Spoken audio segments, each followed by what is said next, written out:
Caitlin Moran's How to Be Famous is a funny, riotous novel about a young woman making it in a world where men hold all the power. The second novel in Caitlin Moran's How to trilogy continues where the first, How to Build a Girl, left off. Narrator Johanna Morgan, late of a Wolverhampton council estate, is busy taking London by storm as the capital's newest, brashest, youngest music critic, writing under the pseudonym Dolly Wilde. It's 1994, Britain is in the middle of a collective, homoerotic love swoon over Oasis, and there's no better time to be young, shifted, single, and working class.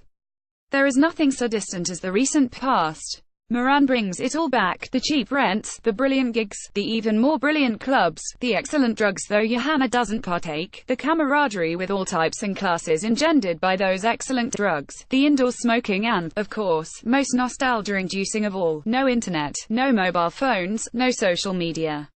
Sigh. People paid for CDs. The magazine where Johanna works has a library where journalists check facts.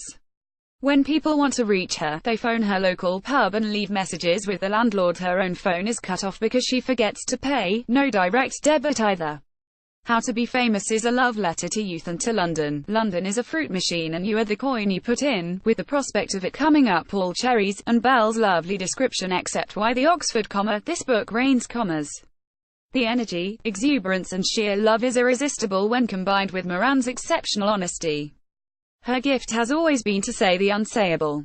SHE's now done masturbation to climax, but there is a wonderful, witty, poignant passage on Johanna's body issues. It gave me a despair so deep I could not acknowledge it, for the sorrow of being a teenage girl who is not slender, and why, and hot is so great, so fundamentally the opposite of what a teenage girl should be, that I could not go near it.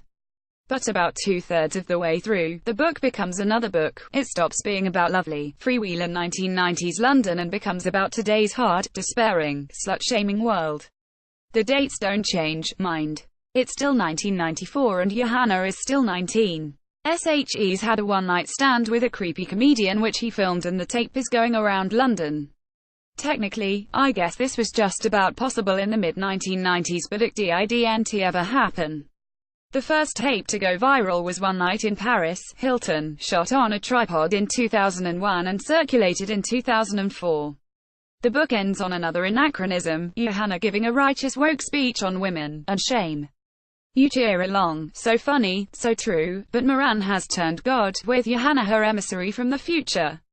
Nobody was woke and angry like that in the 1990s. We didn't leaning, we didn't say metu meant number. Sigh. Moran has the settler's passion for London. She notices stuff. She can write killer lines. Here's Johanna watching herself in the tape. Jerry is pumping away, behind me, as I stare at the wall, with an expression that is stoic. I look like an 18th century shepherdess, walking through a storm to find my sheep. So could she write something approaching that great classic of London youth culture, the Buddha of suburbia? No, but she could give it a better shot than most, if she wanted to. But she doesn't. Moran is on a mission and literature is ancillary. The final book in the trilogy is called How to Change the World. Sunday Indo Living.